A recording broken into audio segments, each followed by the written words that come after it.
Hello students, बहुत ही interesting और बहुत ही इंपॉर्टेंट चैप्टर स्टार्ट करने वाले हैं हमारे, जिसका नाम है सरल आवर्त गति। ठीक है, काफ़ी इंटरेस्टिंग है पढ़ने में और काफ़ी आसान भी है, लेकिन बहुत इंपॉर्टेंट भी है साथ ही साथ, क्योंकि इसके एप्लीकेशन बहुत ज़्यादा हैं। ठीक है, ये बहुत सारी जगह पर उपयोग हो जाता है, बहुत सारी जगह पर इसके क्वेश्चंस बन जाते हैं। ठीक है, जैसे कि आप अभी तो 12th में जब आप पढ़ोगे तो इलेक्ट्रोस्टैटिक्स भी पढ़ोगे ना, स्थिर वैद्युतिकी, उसके अंदर भी इसके क्वेश्चन घुस जाते हैं।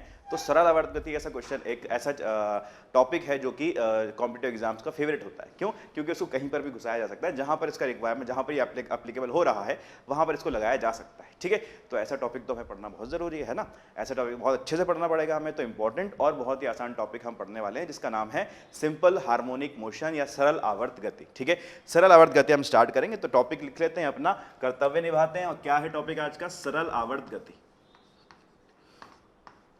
ठीक है, आज देखेंगे बिल्कुल बेसिक चीजें, और फिर आगे आपको लेवल बढ़ाते हुए लेके चलेंगे और सारी चीजें आपको धीरे धीरे पढ़ाते जाएंगे, समझाते जाएंगे। ठीक है, इंग्लिश में भी लिख लो, इसका अच्छा सा नाम इंग्लिश में क्या होता है, प्यारा सा नाम, सिंपल हार्मोनिक मोशन। अच्छा भी सिंपल हार्मोनिक मोशन पढ़ेंगे अभी हम। सिंपल हार्मोनिक मोशन का मतलब क्या है या क्या चीजें हैं, है ना, उस तक पहुंचेंगे हम। पहले हम कुछ छोटी छोटी प्यारी प्यारी बातें सीखते हैं, जो कि बहुत यहाँ पर हमें काम में आने वाली हैं, बहुत इंपॉर्टेंट चीज़ें हैं। ठीक है, बिल्कुल बेसिक बनाते हुए अपना चलते हैं। ठीक है, अच्छा, आपने एक वर्ड सुना होगा जिसको हम कहते हैं दोलन। आंदोलन नहीं, दोलन। ठीक है, दोलन या ऑसिलेशंस। इसका मतलब क्या होता है? ऑसिलेशंस का मतलब क्या है आपकी नज़र में, आपकी भाषा में, आपके मन में ऑसिलेशंस का मतलब क्या है? ठीक है, इसका मतलब क्या है और ऑसिलेशंस क्यों होते हैं, ऑसिलेशंस होंगे ही क्यों, इसको थोड़ा समझते हैं हम। तो ऑसिलेशन से हम ये समझते हैं कि कोई भी चीज अगर एक टू एंड फ्रो मोशन कर रही है, आगे पीछे आगे पीछे आगे पीछे, ऊपर नीचे अपने किसी पॉइंट के अबाउट हो रही है, ठीक है, तो उसको हम ऑसिलेशन बोलते हैं। इतना हम बिल्कुल बेसिक सी डेफिनेशन भी लेकर चलते हैं। लेकिन ऐसा क्यों हो रहा है इसको आप समझो जरा सा। ठीक है, मान लो कि आपके पास ये एक बाउल है। ठीक है, बाउल मतलब ये हेमिस्फेरिकल आपके पास बाउल है कुछ इस तरह से, है ना। अच्छा, और एक इस तरह, एक बाउल इस तरह का है, ये इस तरह का है। ठीक है, ये दो तरह के बाउल हैं आपके पास। और मैंने क्या किया है, मैंने यहां पर एक बॉल रख दी है, मैंने यहां पर एक बॉल छोड़ दी है, और एक बॉल यहां पर भी मैंने रख दी है। ठीक है, ठीक है। अच्छा, अब मैं क्या करता हूं, मैं करता हूं कि मैं इस वाली बॉल को थोड़ा सा इस तरफ डिस्प्लेस करता हूं, विस्थापित करता हूं। ठीक है, और इस वाली बॉल को भी इसी तरफ विस्थापित करता हूं, इसी वाली बॉल को भी इसी तरफ विस्थापित करता हूं। तो क्या होगा, दोनों केसेस में क्या होगा?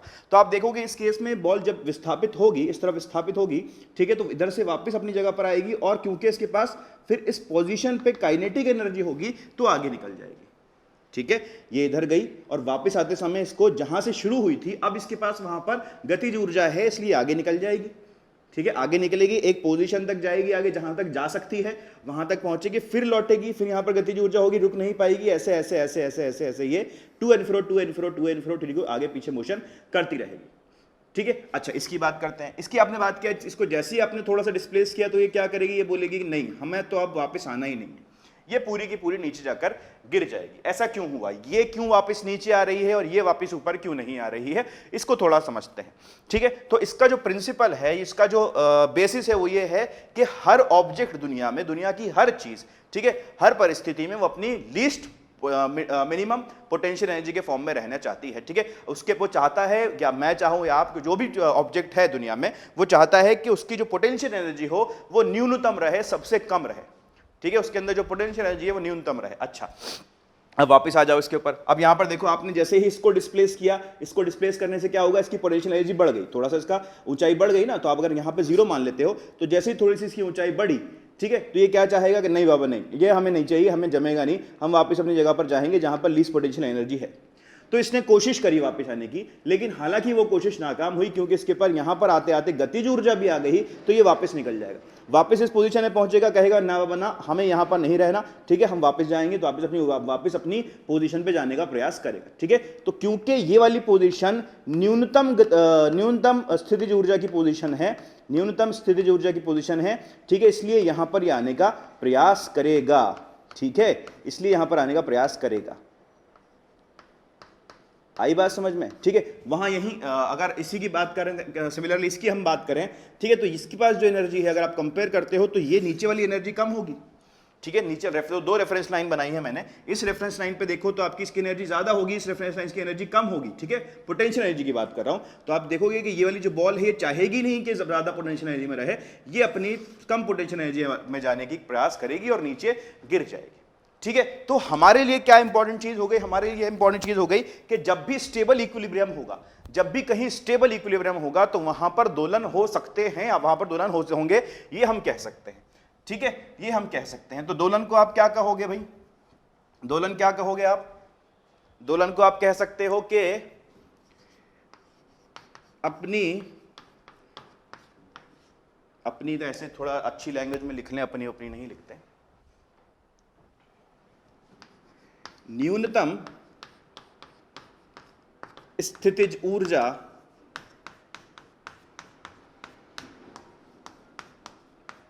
की स्थिति से विस्थापन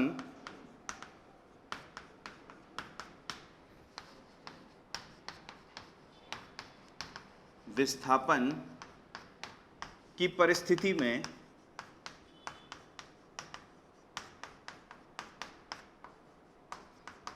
में जब कोई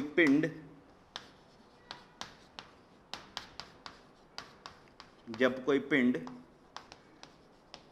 अपनी माध्य अवस्था या माध्य स्थिति भी आप इसे कहते हैं, माध्य अवस्था के आगे पीछे ऊपर नीचे टू एंड फ्रो, बेसिकली हम लिखना चाहते हैं टू एंड फ्रो, है ना, आगे पीछे गति करने लगे,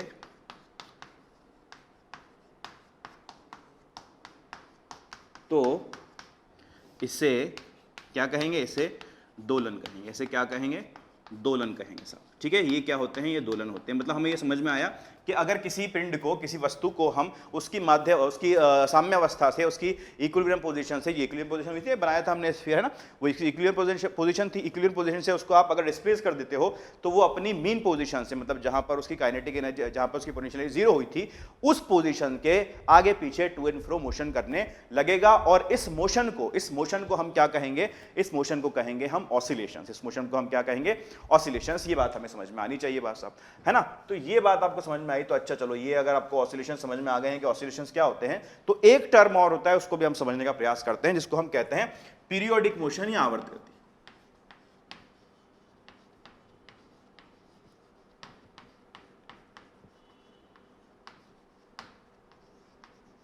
पीरियोडिक मोशन, ठीक है, पीरियोडिक मोशन इसको, पीरियोडिक मोशन का मतलब क्या हुआ, इसका सिंपल सा एग्जांपल अगर हम लें तो मान लीजिए कोई ऑब्जेक्ट है, कोई वस्तु है जो कि एक सर्कल में घूम रही है, ठीक है, और यूनिफॉर्म सर्कुलर मोशन कर रही है, ठीक है, ये यूनिफॉर्म सर्कुलर मोशन कर रही है। अगर यूनिफॉर्म सर्कुलर मोशन कर रही है तो आप देखोगे कि हर टी समय के बाद, जिसको हम टी को बोलते हैं आवर्तकाल, हर टी आवर्तकाल के बाद ये अपना मोशन जो है रिपीट करेगी,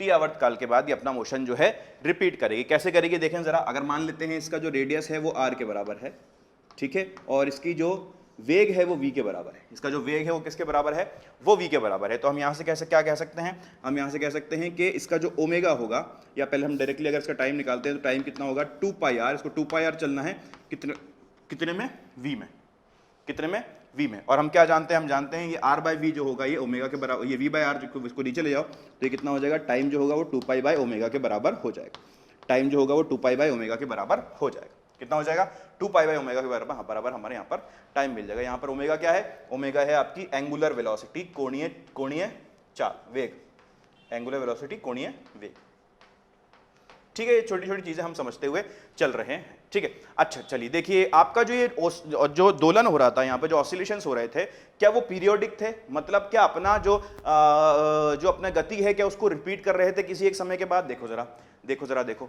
यहाँ पर हमने इस प्रकार से बनाया था इसको, है ना। अब यहाँ पर आप देखोगे तो यहाँ पर आपने रखा था और ये देखो यहाँ पर जाएगा, ठीक है, यहाँ तक पहुँचेगा, फिर वापस यहाँ पर आएगा और फिर इधर आ जाएगा, ठीक है। तो इसका पाथ कैसे कंप्लीट हुआ, यहाँ तक गया, फिर इधर आया, फिर इधर आया और फिर इधर आया, यहां पर इतना इसका पाथ कंप्लीट हो गया। तो इतना पाथ कंप्लीट करने में, इतना पथ इसको कंप्लीट करने में, पूरा करने में कुछ ना कुछ समय लगा होगा, कुछ समय यहां पर लगा होगा। तो आवर्त वो क्या हो जाएगा, इसका आवर्तकाल, इतने समय में ये अपने मोशन को रिपीट करता रहेगा, ठीक है, तो हम क्या कह सकते हैं, हम ये कह सकते हैं कि ऑसिलेशंस जो हैं वो एक पीरियोडिक मोशन होते हैं। ऑसिलेशंस जो हैं, ऑसिलेशंस या दोलन पीरियोडिक मोशन हो सकता है। ठीक है, ऑसिलेशंस में पीरियोडिक मोशन हो सकता है, ठीक है, लेकिन जरूरी नहीं है कि हो। ठीक है, हो भी सकता है और नहीं भी हो सकता है, तो भी लगा दो इसको, हो भी सकता है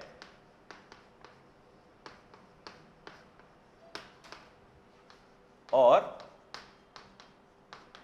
नहीं भी हो सकता है।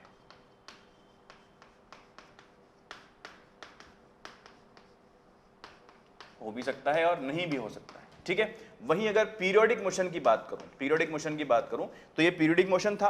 ठीक है, पीरियोडिक मोशन हो रहा है, लेकिन यहां पर क्या यहां पर दोलन हो रहा है? ये यूनिफॉर्म सर्कुलर मोशन एक पीरियोडिक मोशन है, लेकिन क्या यहां पर दोलन हो रहा है? नहीं, बिल्कुल दोलन नहीं हो रहा है यहां पे। ठीक है, ऑसिलेशंस नहीं हो रहे हैं यहां पर, ये एक पीरियोडिक मोशन जरूर है। तो हम कह सकते हैं कि पीरियोडिक मोशन ऑसिलेटरी हो सकता है। ठीक है, इसमें दोलन हो सकता है, हो भी सकता है और नहीं भी हो सकता है, दोनों चीजें हो सकती है।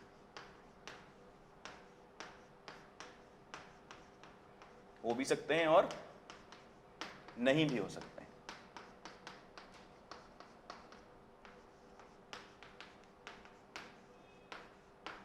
तो इस चीज को हम थोड़ा याद रखेंगे, है ना, इस चीज को हम थोड़ा याद रखेंगे कि इनके जो ऑसिलेशन है वो हो भी सकते हैं, मतलब पीरियोडिक मोशन ऑसिलेटरी हो भी सकता है और नहीं भी हो सकता है, और ऑसिलेटरी मोशन पीरियोडिक हो भी सकता है और नहीं भी हो सकता है, दोनों ही चीजें जो है वो सत्य है। ठीक है, दोनों ही चीजें सत्य है। अच्छा, एक और चीज होती है, उसको भी जरा सीख लें, उसको भी जरा पढ़ लें। क्या होता है वो?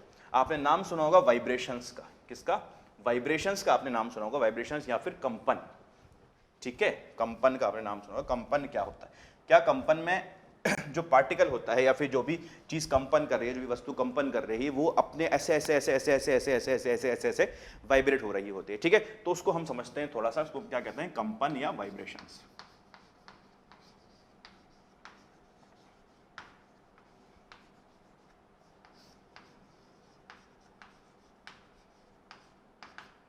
ठीक है, कंपन।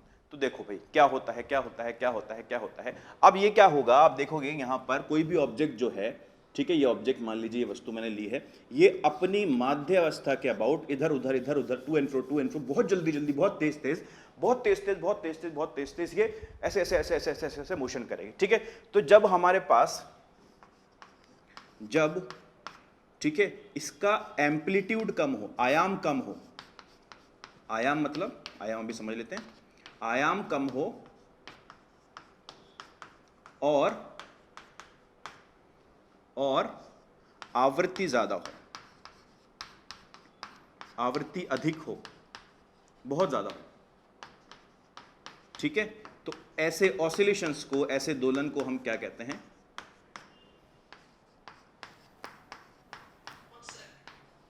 ऐसे दोलन को हम क्या कहते हैं? हम कहते हैं कंपन।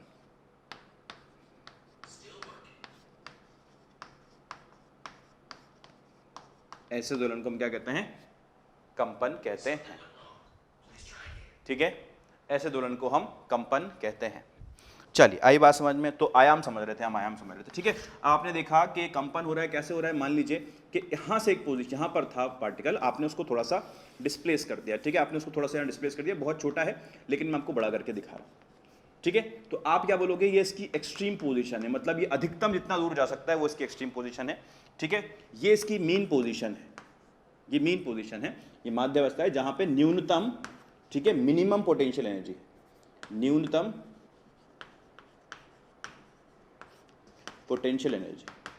ठीक है, और ये इधर वाली एक्सट्रीम पोजीशन है, यहां पर इधर जा सकता है सबसे दूर, है ना? कैसे बनाया था आपने उसको? इस तरह बनाया था ना, कुछ इस तरह बनाया था ना, यहाँ पे आपने लिया था बॉल को, ये इतना दूर यहाँ तक जा सकती थी। ठीक है, और इस तरफ इतना दूर जा सकती थी।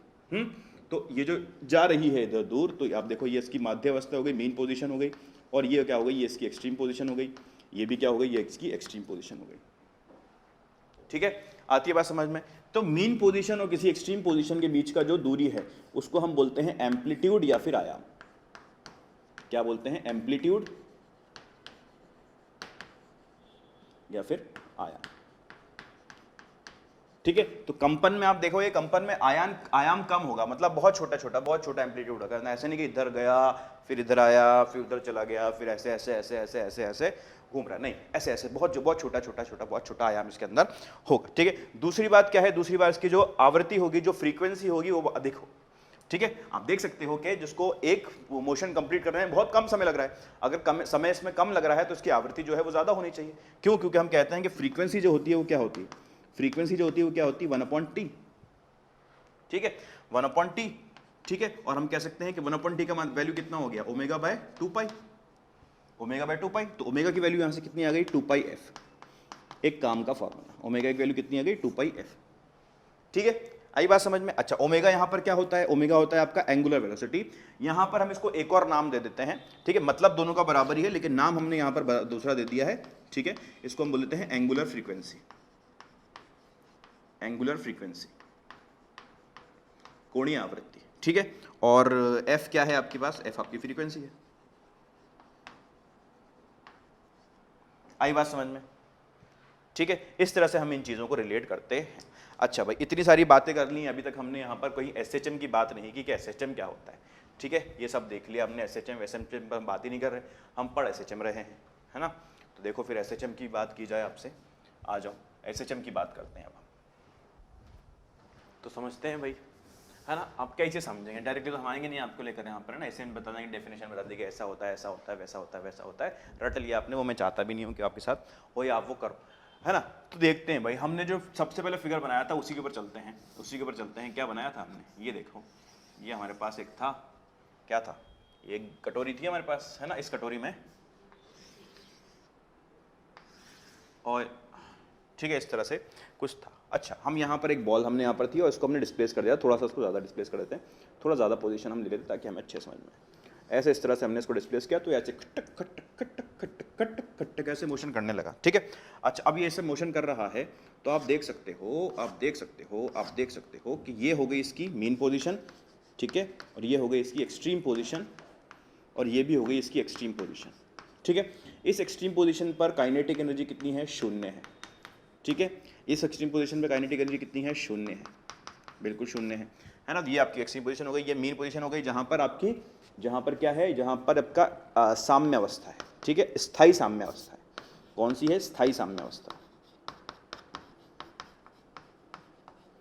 स्थायी साम्य अवस्था।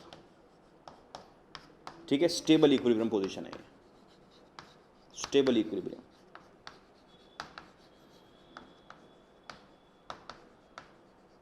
ठीक है, आई बात समझ में, है ना। तो ये एक स्टेबल इक्विलिब्रियम पोजीशन हो गई। यहाँ से एक बहुत ही काम की चीज़ देखने को मिल रही है, अब बहुत ही काम की चीज़ देखने को यहाँ पर क्या मिल रही है कि आपकी गेंद जो है वो कहीं पर भी हो, यहाँ पर हो, यहाँ पर हो, या बीच में भी कहीं हो, बीच में भी अगर कहीं हो, तो आप ये देख सकते हो कि इसके ऊपर जब भी फोर्स लग रहा है, जो भी फोर्स इसके ऊपर लग रहा है, उधर जाएगी तो किसी पोजीशन पे होगी ना, बीच में कूद के तो जा नहीं रही। अगर इस पोजीशन पे देखता हूं तो इसके ऊपर जो फोर्स लग रहा है ये इसको वापस मीन पोजीशन की तरफ लाने का प्रयास कर रहा है, इसको वापस मीन पोजीशन की तरफ लाने का प्रयास कर रहा है। इधर देख लो साहब, इधर देख लो। ठीक है, इधर जा रही तो भी ये इसको वापस मीन पोजीशन की तरफ लाने का प्रयास कर रहा है। ठीक है, तो इसको हम बोलते हैं इसका रीस्टोरिंग फोर्स। रीस्टोरिंग फोर्स कौन सा होता है, ठीक है, रीस्टोरिंग फोर्स कौन सा होता है, वो फोर्स होता है जो कि पार्टिकल को या वस्तु को अपने मीन पोजीशन पे वापस लाने का प्रयास करता है। ठीक है, तो हमने एक फोर्स डिफाइन किया, हम फोर्स डिफाइन कर पाए एक रीस्टोरिंग फोर्स। क्या होता है रीस्टोरिंग फोर्स,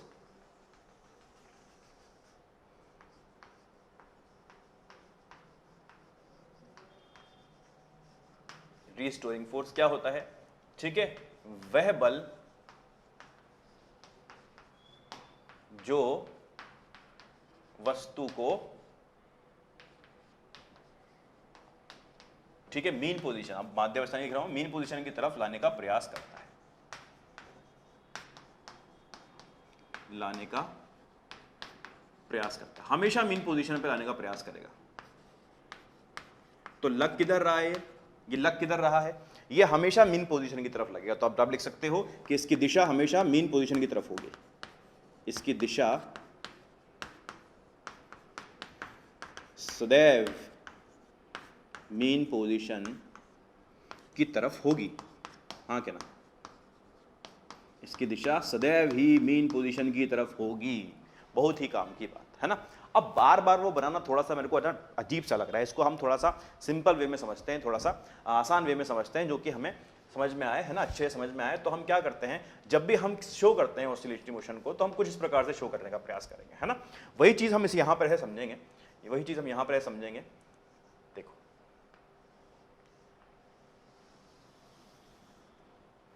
ठीक है, ये आपने एक लाइन ड्रॉ करी है, आपने माना है कि सेंटर में आपके पास एक मीन पोजीशन है और ये दो आपकी एक्सट्रीम पोजीशन है, ये आपकी दो एक्सट्रीम पोजीशन।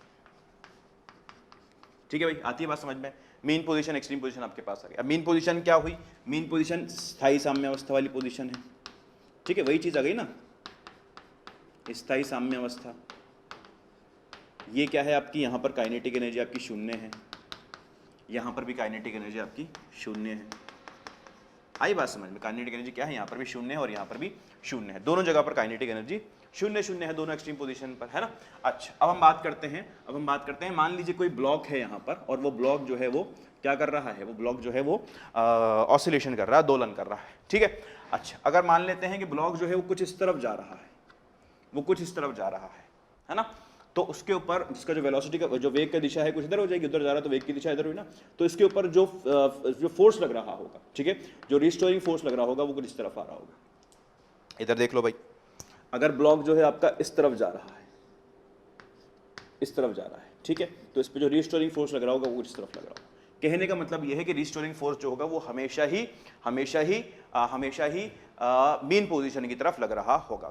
रिस्टोरिंग फोर्स हमेशा वेलोसिटी के अपोजिट नहीं बोलेंगे हम इसको, ठीक है, वेलोसिटी के अपोजिट नहीं बोलेंगे। अगर जो ब्लॉक है वो खुद ही इधर आ रहा हो तो जो फोर्स है वो भी इधर की तरफ लगने लगेगा, है ना। तो हम ऐसा कहेंगे कि हमेशा ही मीन पोजीशन की तरफ लगेगा, या हम कहेंगे विस्थापन का उल्टा होगा, ठीक है, जिस दिशा में विस्थापन हो रहा है उसके अपोजिट डायरेक्शन में रिस्टोरिंग फोर्स लगेगा, उस पर हम पहुंचेंगे ना, उस पर हम पहुंचेंगे। अच्छा, ऑसिलेशंस जो होते हैं हमारे पास दो तरह के होते हैं, कौन कौन से होते हैं, लीनियर ऑसिलेशंस,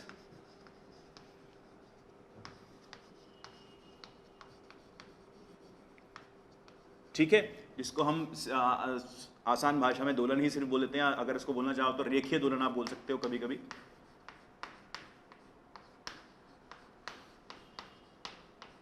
ठीक है। और दूसरा होता है कोणीय, दूसरा क्या होता है, कोणीय दोलन, एंगुलर ऑसिलेशंस,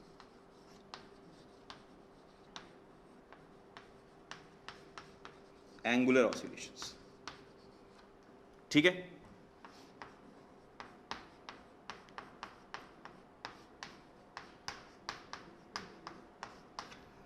ठीक है, कोणीय दोलन।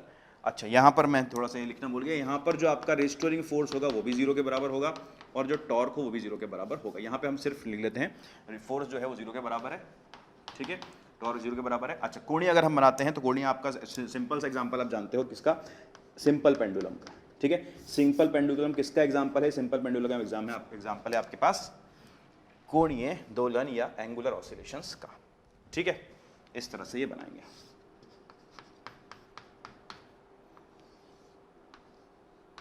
ये आपका बॉब इस तरह से लटका रखा है और कुछ इस पोजीशन पर है, ठीक है, तो वो इस प्रकार से दोलन करेगा, ठीक है, इस प्रकार से ये ऐसे ऐसे ऐसे ऐसे ऐसे ऐसे चल रहा होगा, घूम रहा होगा, ठीक है। यहाँ पर जो टॉर्क होगा इस पोजीशन पे वो शून्य के बराबर होगा, और एक्सट्रीम पोजीशन पर जो वैल्यू होगी, एक्सट्रीम पोजीशन पर जो वैल्यू होगी काइनेटिक एनर्जी की वो शून्य होगी, ठीक है, ठीक है। तो यहाँ तक हम पहुँचते हैं, और एक चीज़ हमें यहाँ से समझ में आती है, कहाँ गया भाई हमारा डस्ट, एक चीज़ हमें यहाँ से समझ में आती है कि जो रीस्टोरिंग फोर्स है, अब हम ज़्यादातर जो बात करेंगे लीनियर ऑसिलेशंस की, रेखीय दोलन की, या सिंपल दोलन बोल के हम उसकी बात करेंगे, ठीक है, रेखीय दोलन या फिर लीनियर ऑसिलेशंस की हम बात करने वाले हैं अभी ज़्यादातर टाइम, ठीक है, कोणीय की भी करेंगे लेकिन कम करेंगे। तो लीनियर ऑसिलेशंस को लेकर हम कुछ समझते हैं अब।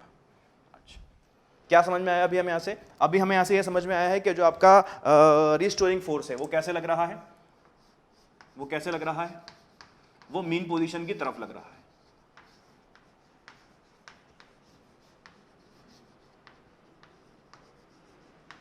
लीनियर ऑसिलेशंस में जो आपका रिस्टोरिंग फोर्स है वो कहां लग रहा है, वो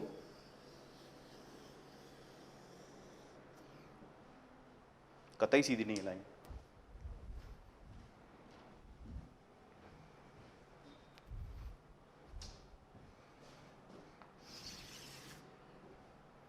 ठीक है। चलिए, ये आपका एक्सट्रीम पोजीशन है, ये आपका एक्सट्रीम पोजीशन है, ठीक है, और कहीं सेंटर में मैं ले लेता हूं यहां पर मीन पोजीशन है, ठीक है, ये मीन पोजीशन है, ये हमारे पास पोजीशंस आ गए हैं। अच्छा, मैं इधर की बात कर रहा था अभी, तो मान लीजिए आपका ब्लॉक जो है वो इधर जा रहा है ना, इसके ऊपर जो रीस्टोरिंग, इसका जो रीस्टोरिंग फोर्स लगेगा वो इस तरफ लगेगा, ठीक है, एफआर में इसको बोल लेता हूँ, है ना, और इसका जो विस्थापन होगा, विस्थापन हम लेंगे कहाँ से, मीन पोजीशन से, तो आप देखोगे विस्थापन की जो दिशा होगी वो किधर होगी, वो इस तरफ होगी, ये विस्थापन की दिशा हो जाएगी, ठीक है, ये जो एरो मैंने दिखाया ये हो जाएगी विस्थापन की दिशा, ठीक है, एक्स वेक्टर। आई बात समझ में?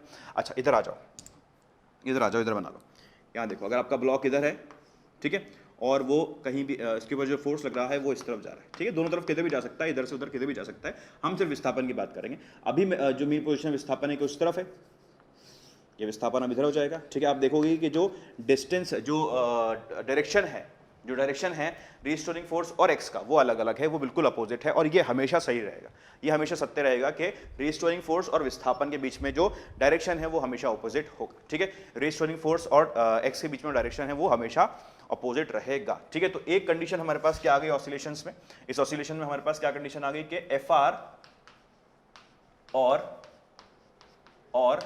एक्स की दिशा, इंपॉर्टेंट पॉइंट ये हमारे पास आ गया है, एफ आर और एक्स की दिशा हमेशा अपोजिट रहेगी, हमेशा अपोजिट रहेगी, एफ आर और एक्स की दिशा हमेशा क्या रहेगी, अपोजिट रहेगी, ठीक है। बहुत ही बढ़िया बात हमें यहां से समझ में आई। तो हम क्या लिख पाए, हम ये लिख पाए कि एफ आर जो है वो कुछ इस तरह से बदल सकता है,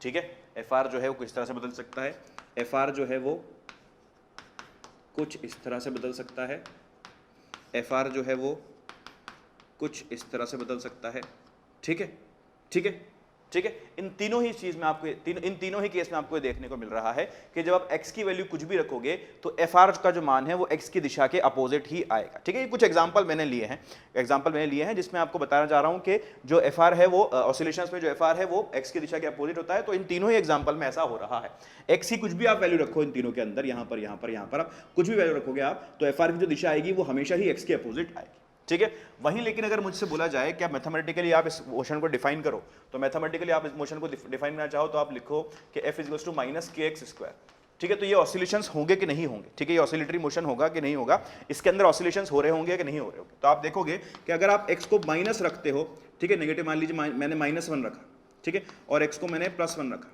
तो क्या फर्क पड़ने वाला है, दोनों ही केस में कोई फर्क नहीं पड़ने वाला है ना, दोनों ही केस मतलब सेम आ जाएंगे क्योंकि x का स्क्वायर है, ठीक है, यहां पर भी स्क्वायर हो गया, वो पॉजिटिव नेगेटिव बना लेगा, यहां पर तो है ही वो नेगेटिव बनाएगा हमेशा, ठीक है। तो हमेशा आप देखोगे जो फोर्स हमेशा तो नहीं, एक केस में देखोगे कि आप जो फोर्स की जो दिशा आ रही होगी वो डिस्प्लेसमेंट की दिशा के अंदर ही आ जाएगी, उसी दिशा में आ जाएगी, तो हमारे लिए ये केस नहीं बनेगा। तो इवन पावर वाले जो हमारे पास केस हैं वो ऑसिलेटरी नहीं होंगे, लेकिन जो ऑड पावर वाले केस हैं हमारे पास वो ऑसिलेटरी हो जाएंगे। और ऐसे इनफाइनाइट केस बन सकते हैं, ऐसे कितने केस बन सकते हैं, ऐसे इनफाइनाइट केस ऑसिलेशंस के बन सकते हैं, इनफाइनाइट केस हो सकते हैं, ठीक है, और हर केस में अलग अलग ऑसिलेशन होगा, हर केस में अलग अलग ऑसिलेशन होगा, ठीक है। हमारा उद्देश्य क्या है, हमारा उद्देश्य यह है कि हम इनमें से सबसे आसान जो ऑसिलेशन है उसको पढ़ें, ठीक है। सबसे आसान ऑसिलेशन कौन सा होगा,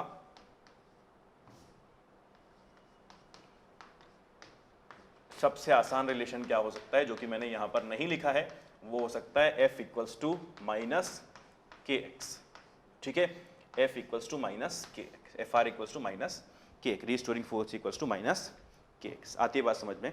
अगर एफ आर आपका माइनस के एक्स के बराबर हो जाता है, ठीक है, तो ऐसे रिलेशन को या ऐसे मोशन को, ऐसे ऑसिलेटरी मोशन को हम कहते हैं simple harmonic motion, simple harmonic motion. पहुंच गए हम? आई बात समझ में? सिंपल हार्मोनिक मोशन या सरल आवर्त गति।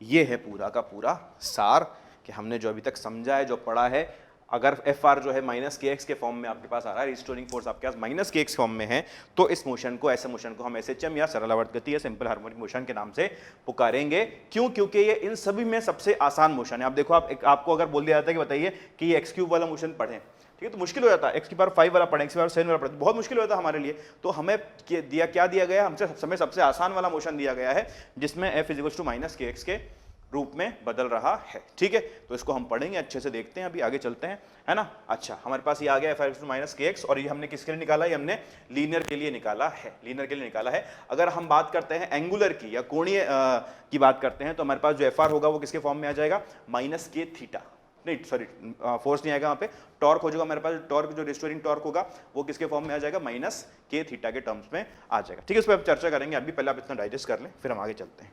चलो हटाओ इसको। तो देखो हमारे पास क्या बचा भाई, हमारे पास बचा कि SHM जो है वो f इक्वल्स टू माइनस के एक्स के फॉर्म में आ रहा है। ठीक है, और बेसिकली हमने अब SHM को दो पार्ट में डिवाइड कर दिया है। हमने देखा है कि दो तरह के SHM हमारे पास है, और एक एक करके उनको हम दोनों समझ लेते हैं कौन कौन से हो गए। अब हम आ जाते हैं सीधे SHM पर। इतनी सी हमने बातें करनी थी, बेसिक हमें डेवलप करना था, वो मैंने आपका डेवलप करा दिया है। अब हम आ रहे हैं सीधे सीधे SHM पर, और SHM को हमने दो पार्ट में डिवाइड किया है। पहला कौन सा है भाई साहब, पहला है आपका लीनियर SHM, ठीक है, ठीक है, रेखीय बोल लो चाहो तो, और ये कोणीय SHM, ठीक है, इसको मैं एंगुलर SHM लिख रहा हूं।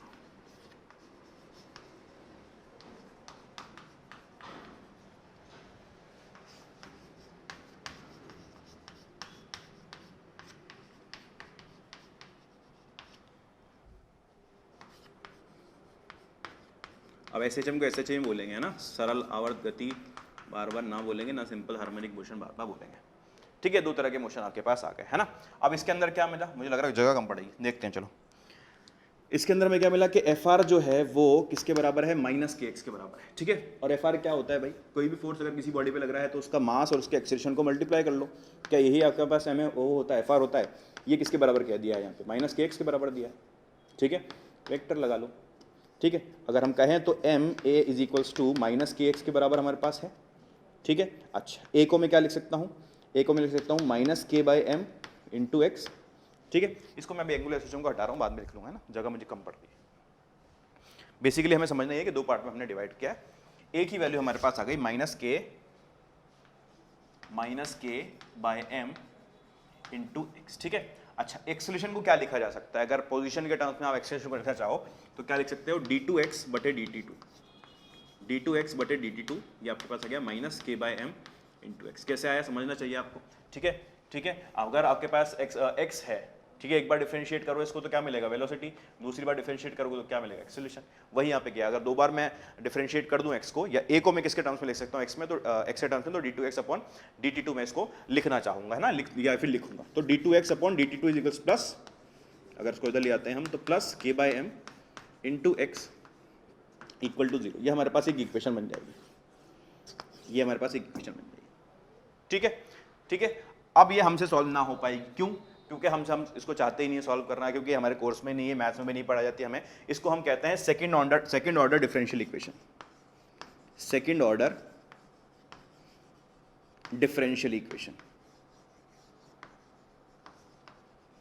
सेकंड ऑर्डर डिफरेंशियल इक्वेशन हम इसको कहते हैं, सेकंड ऑर्डर डिफरेंशियल इक्वेशन। और इसको हम सॉल्व नहीं कर सकते अभी, इस लेवल पे हम इसको सॉल्व नहीं कर सकते। तो क्या करें साहब, क्या करें, हम क्या करें, हम इसका सोल्यूशन रट लिया है हमने कि इसका सोल्यूशन होता है कुछ, और उस वाला वो सोल्यूशन हम रट कर और यहाँ पर डायरेक्टली लिख देंगे। तो इस इक्वेशन का सोल्यूशन में क्या मिलेगा, मुझे x की वैल्यू मिलेगी, है ना। कोई भी इक्वेशन में सॉल्व करता हूँ तो किसी वेरिएबल के लिए सॉल्व करता हूँ, जैसे कि मान लीजिए मेरे पास एक इक्वेशन होगा x² माइनस 3x प्लस 2। ठीक है, ये क्वाड्रेटिक इक्वेशन इक्वल टू 0, है ना, ये मुझे सॉल्व करना है। तो इसका मुझे सोल्यूशन क्या मिलेगा, x इक्वल टू, जो भी आंसर आ रहा होगा x का आंसर निकल मिलेगा। ठीक है, कितना मिल जाएगा, -2x, तो -2 और माइनस, ठीक है, माइनस माइनस प्लस हो जाएगा, तो x इक्वल टू 2 मिलेगा। मान लीजिए एक आंसर मेरे पास x इक्वल टू 2 आया, है ना, तो x इक्वल टू 2 क्या है यहाँ पर, ये इसका आंसर है, इसका सोल्यूशन है। ठीक है, तो x की जो वैल्यू मुझे मिल रही है वो उसका सोल्यूशन हो जाता है। तो इसका सोल्यूशन क्या होगा, इसका सोल्यूशन होगा, आपको याद रखना है ये, x equal to a sine omega t plus 5, a sine omega t plus 5, ये सोल्यूशन आएगा हमारे पास इस इक्वेशन का। ठीक है, जो सेकंड ऑर्डर डिफरेंशियल इक्वेशन हमारे पास बनी है उसका जो सोल्यूशन आएगा that would be equal to x equals to a sine omega t plus 5। आती है बात समझ में, है ना, ये इक्वेशन हमारे पास आने वाली है। अच्छा भाई, ये एक्स हमारे पास आ गया है, यहाँ पर एक्स की वैल्यू हमारे पास मिल गई। अच्छा, आपने यहाँ पर देखा कि एक्सेलरेशन जो है वो minus k by M into x के बराबर था, और एक्सेलरेशन तक पहुंचने का तरीका क्या है कि मैं एक्स को 2 बार डिफरेंशिएट कर दूं। तो क्या मैं इसको 2 बार डिफरेंशिएट कर दूं? क्या मैं इसको 2 बार डिफरेंशिएट कर दूं? कर देते हैं। अगर मैं इसको 1 बार डिफरेंशिएट करूं तो dx बाई dt कितना आएगा मेरे पास, जो कि वेलोसिटी होगी v इज इक्वल्स टू, ठीक है, इसको डिफरेंशिएट करेंगे तो a ओमेगा, ठीक है, cos ओमेगा t प्लस 5।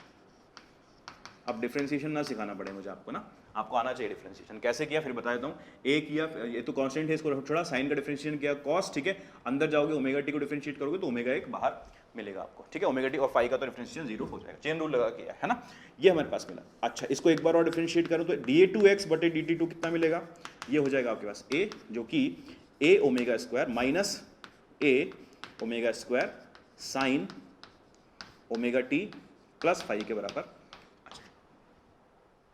हाँ क्या ना, बात समझ में आती है ना। तो आपके पास ये मिलता है, तो आपको देखोगे कि a किसके बराबर आ गया, minus omega square a sine omega T plus 5, ठीक है, और ये किसके बराबर है पूरा, a sine omega T plus 5, ऊपर से देखो ये है x के बराबर, तो a की वैल्यू में क्या मिल गई, a की वैल्यू मिल गई हमें ओमेगा स्क्वायर x, यहाँ से हमें a की वैल्यू मिल गई वो माइनस ओमेगा स्क्वायर x, और यहाँ से a की वैल्यू कितनी थी, minus k by M into x. दोनों को यूज कर, इसको बोलता हूँ मैं फिलहाल इक्वेशन नंबर 1 और इसको बोलता हूँ फिलहाल इक्वेशन नंबर 2, कुछ भी एकदम रैंडम मैंने नंबरिंग कर दी है ताकि हमें समझ में आ जाए, है ना। तो क्या होगा, a is equals to from 1 and 2, from 1 and 2, a is equals to minus k by M into x equals to minus omega square x, ठीक है। देखो क्या मिलेगा आपके पास, k by M is equals to omega square, या फिर कह सकते हो आप कि k जो है वो m ओमेगा स्क्वायर के बराबर है, या फिर आप कह सकते हो कि ओमेगा जो है वो under root k by M के बराबर है, ओमेगा जो है वो under root k by M के बराबर है, ठीक है, याद रह जाए तो बढ़िया बात है, ठीक है, ओमेगा जो है under root k by M के बराबर है, ठीक है। अच्छा, अब हमने देखा था कि इसका टाइम पीरियड होता है, ठीक है, एसएचएम का भी टाइम पीरियड होता है, तो टाइम पीरियड क्या होगा इसका, टाइम पीरियड किसी के लिए भी होता है 2 पाई बाई ओमेगा, किसी मोशन की आप बात करो time period will be equal to 2 pi by omega. यहां अगर ओमेगा की वैल्यू रख दूं तो 2 pi under root K by M, नीचे हमने होगा कि ओमेगा की वैल्यू रख दी तो T will be equal to 2 pi under root M by K. Simple harmonic motion SHM के टाइम पीरियड का फॉर्मूला जो कि कतई इंपॉर्टेंट है, ठीक है, जो कि कतई इंपॉर्टेंट है ना, पहुंचे तो ये 2 pi under root M by K के बराबर हमारे पास ये आ जाएगा। आती है बात समझ में, हमारे पास टाइम पीरियड का फॉर्मूला हमने निकाल लिया है जो कि 2 pi under root M by K बराबर है, और ये लीनियर के लिए हमने क्या बात की, किसकी बात करी है, हमने लीनियर की बात करी, ठीक है। इसको पढ़ें, आगे बढ़ें, फिर हम आगे। इसके बाद अपन बात कर लेते हैं एंगुलर की, एंगुलर एसएचएम की बात कर लेते हैं, पूरी की पूरी सिमिलर सी बात है, ठीक है, लेकिन हम कर लेते हैं ताकि आप क्लियर हो जाए चीज़, है ना। चलें भाई आगे बढ़ें।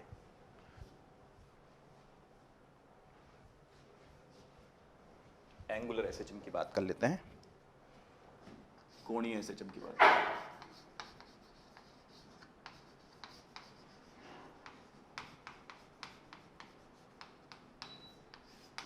देखो क्या होगा, यहां पर क्या था, यहां पर हमने बोला था कि टॉर्क जो है वो टॉर्क जो होगा वो माइनस के थीटा के बराबर होगा, ठीक है, टॉर्क जो होगा वो माइनस के थीटा के बराबर आएगा। कैसे, मान लीजिए कि आपके पास ये इस तरह से मोशन हो रहा है ना, ये आपका यहां पर हमने लटका रखा है किसको, बॉब को,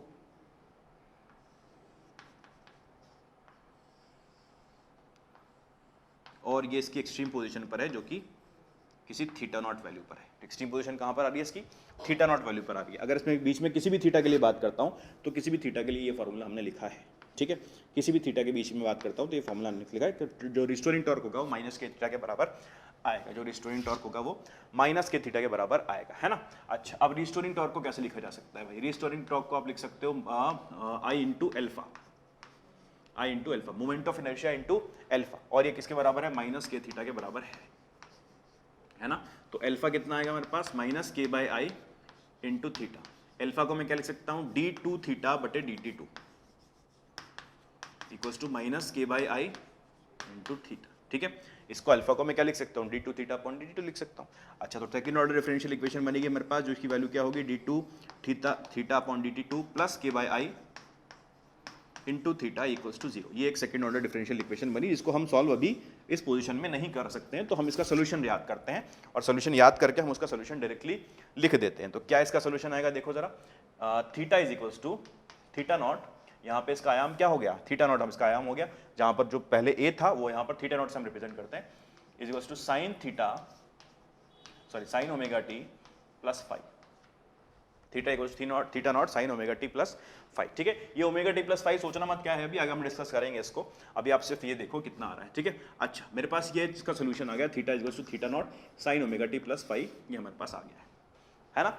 ठीक है, आगे अच्छा इसको डिफरेंशिएट करूं एक बार, तो कितना होगा, एक बार डिफरेंशिएशन में D theta by D T जो कि ओमेगा के बराबर होगा, और इसको कितना मिलेगा मुझे, theta nought omega cos omega T plus 5।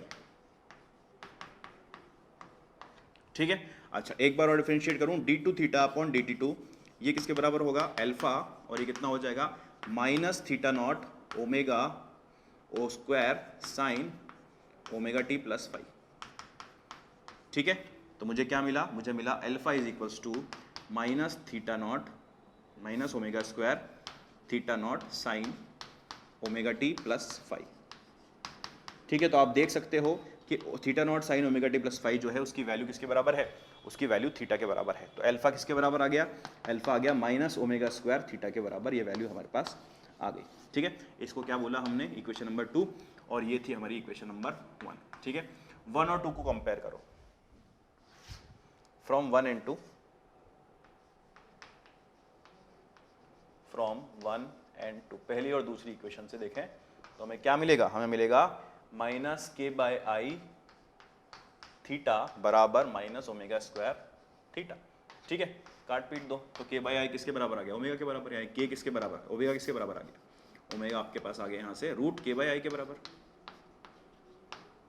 Omega किसके बराबर आ गया, रूट के बाय आई के बराबर। ठीक है, ये वैल्यू आप रख लो, ये वैल्यू आप रख लो, ओमेगा इसको रूट के बाय आई के बराबर आ गया। अच्छा बात करते हैं उधर जो हमारा सिंपल पेंडुलम बना रखा है उसकी, यहां बना लेता हूं इसको,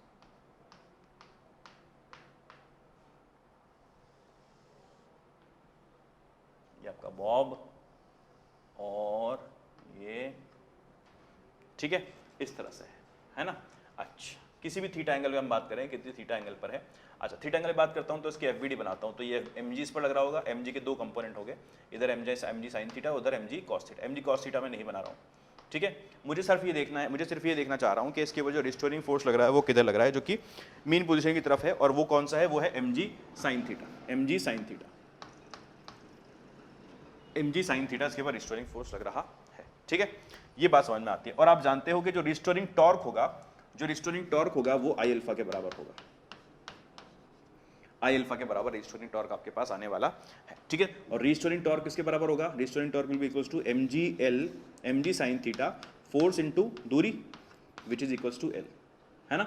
इस बॉब का अगर मैं मोमेंट ऑफ इनर्शिया लिखता हूं, मैं इस पॉइंट के अबाउट लिखता हूं सारी चीजें, टॉर्क भी मैंने इस पॉइंट के अबाउट लिखा है, और मैं IBC पॉइंट के अबाउट लिखूंगा, तो उसका मास m है और दूरी इसकी कितनी है, लेंथ l मैंने ली है, तो ml स्क्वायर इंटू एल्फा।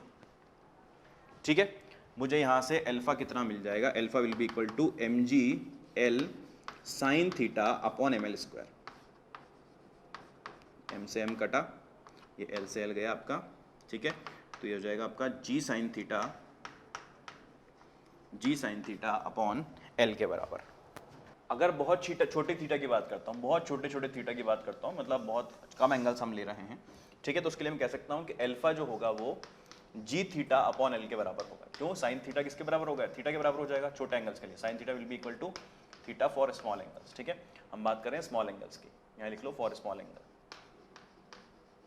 छोटे कोण की बात कर रहे हैं, फॉर स्मॉल एंगल्स। ठीक है, और थीटा की वैल्यू आप किस में रखोगे, रेडियन में, किसके रखोगे, रेडियन में रखोगे। अच्छा इक्वेशन नंबर 2 देखो, वहां पर इक्वेशन नंबर 2 क्या कह रही है, इक्वेशन नंबर 2 कह रही है कि अल्फा जो है वो माइनस ओमेगा स्क्वायर थीटा के बराबर है ना।